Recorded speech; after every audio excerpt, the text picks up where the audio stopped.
You know that feeling when you're being watched? Not by a person, but by something inanimate, like a doll in a dark room or a mirror in a hallway. It's a primal glitch in the human brain, a warning that something dead is actually awake. I'm sitting in my apartment right now, staring at a piece of glass and silicone that cost me $100 and my sanity. My hands are shaking so violently I can barely hold a glass of water, and it's all because of a roadside bargain. I thought I was getting a deal. I didn't realize I was buying a witness. It started at a rain-slicked stall outside the city limits. The guy selling it looked like he was vibrating on a frequency of pure terror. He didn't haggle. He didn't even count the cash I gave him. He just wiped the screen with a greasy sleeve, initiated a factory reset, and shoved the device into my hand like it was a live grenade. "It's clean," he'd hissed, his eyes darting to the dark tree line behind us. "Fresh start. Just don't go looking for what isn't there." I should have walked away. But I wanted the tech. I wanted the upgrade. For 2 weeks, the phone was perfect. It was fast, sleek, and eerily quiet. No ghost pings, no bloatware, just a vast digital void waiting to be filled. I spent my evenings setting it up, treating it like a new pet. But then came the night I sat down to write.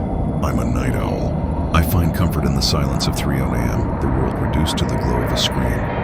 I opened a blank document, the white light bleeding into the dark corners of my studio. I was ready to bleed some prose onto the page. I watched the cursor, that rhythmic, mocking little heartbeat. Blink-a-blink, blink. I hadn't touched the keyboard. My fingers were wrapped around a mug of coffee. Then the phone hummed. Not the sharp zip-zip of a text message, but a long, low vibration that felt like a chest cavity rattling. The cursor moved. It didn't just jump. It drifted, as if someone was choosing their words carefully. I buried it under the oak tree. They're digging now. The coffee mug hit the floor. The ceramic shattered, a dark puddle spreading across my rug like a bruise. I stared at those 10 words. They weren't predictive text. They weren't a glitch. The font was wrong. It was jagged, ancient-looking, a serif style that wasn't even installed on the OS. I did what any rational person does when they're losing their mind. I lied to myself. I told myself it was a clever marketing prank or a remnant of a previous cloud sync. I deleted the line, my thumb trembling as I hit backspace. I started typing my own story. The rain hammered against the phone bucked in my hand. It physically jolted, overriding my input. Don't pretend you don't remember the sound of the shovel. My breath stopped. My lungs felt like they had turned to stone. I tore through the settings, my heart hammering against my ribs. I disabled every smart feature, every cloud mode, every AI-assisted typing tool. I performed another reset, watching the loading bar with the intensity of a man watching a fuse burn. That night, I didn't sleep. I fell into a fever dream. I saw a shovel breaking through frost-covered earth. I felt the weight of something heavy and limp in my arms. I smelled the copper of blood and the damp rot of autumn leaves. When I woke up, my shins were bruised and my bed sheets were stained with a fine, dark silt. I live on the 12th floor. There is no dirt here. By day 3, the phone stopped pretending to be a phone. It became a compass. Every time I opened a map to find a coffee shop or check traffic, the blue dot wouldn't stay on my street. It would flicker, zipping across the county lines to a nameless coordinate in the middle of a forest preserve. The search bar began to auto-populate with queries I never conceived, appearing in real time as if a ghost were typing on an invisible keyboard. How long for lye to dissolve bone? Soil acidity and decomposition rates. Satellite blind spots in northern woods. I checked my Google history. Nothing. I checked my data usage. 0. The phone wasn't communicating with the internet. It was communicating with me. Desperate, I took it to a repair shop, a hole-in-the-wall place run by a man named Elias who looked like he'd been built out of spare parts and cigarettes. He plugged the phone into a custom rig and stared at the scrolling code for 20 minutes in absolute silence. The only sound was the hum of his cooling fans. "Where'd you get this hardware?" Elias finally asked, his voice a raspy whisper. I told him about the roadside stall. He didn't look convinced. "This isn't a stock OS," he said, pointing to a string of code that looked like a tangled web of Sanskrit and binary. "It's been modified at the kernel level. It's not just recording data. It's storing biorhythmic echoes. It's tracking heart rate, skin conductivity, and GPS, but it's projecting them from a past event." "What does that mean?" I asked, the sweat cooling on my forehead. Elias looked at me with genuine pity. It means this phone is a black box. It's a record of a murder.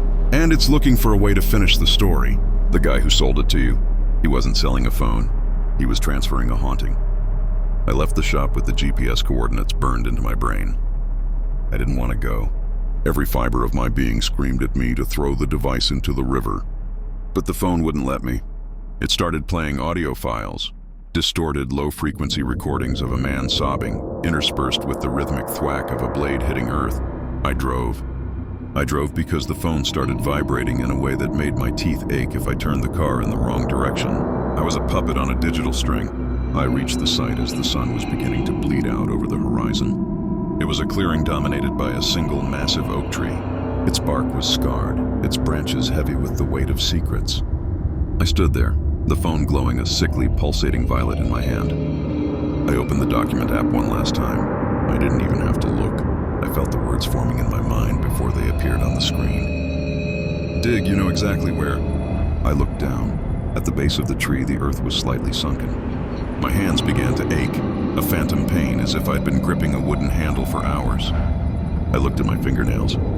They were caked in dry black mud. The sound of a branch snapping behind me made me spin around. Blue and red lights were strobing through the trees. Not one car, but 5. They moved with the surgical precision of a tactical team.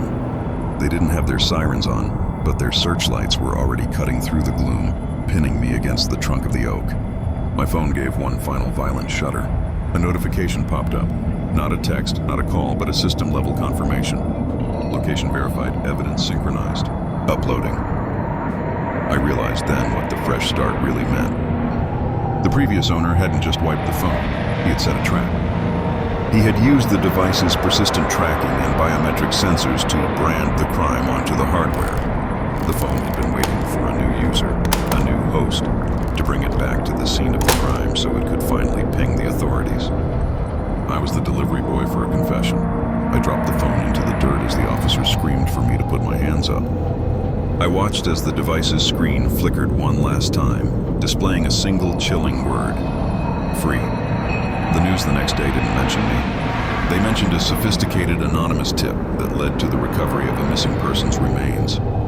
They mentioned the arrest of a man at a roadside stall 3 counties away who had broken down and confessed the moment they found him. I thought it was over. I bought a new phone. I moved to a different city. I haven't touched a writing app in months. But last night, I was sitting in my new living room, staring at the blank wall, when my pocket buzzed. I don't have a phone in my pocket. I reached down and felt a cold, rectangular weight against my thigh. I pulled my hand away and my palm was covered in wet, dark soil. The cursor isn't in the phone anymore. It's in my head, and it's waiting for me to finish the story.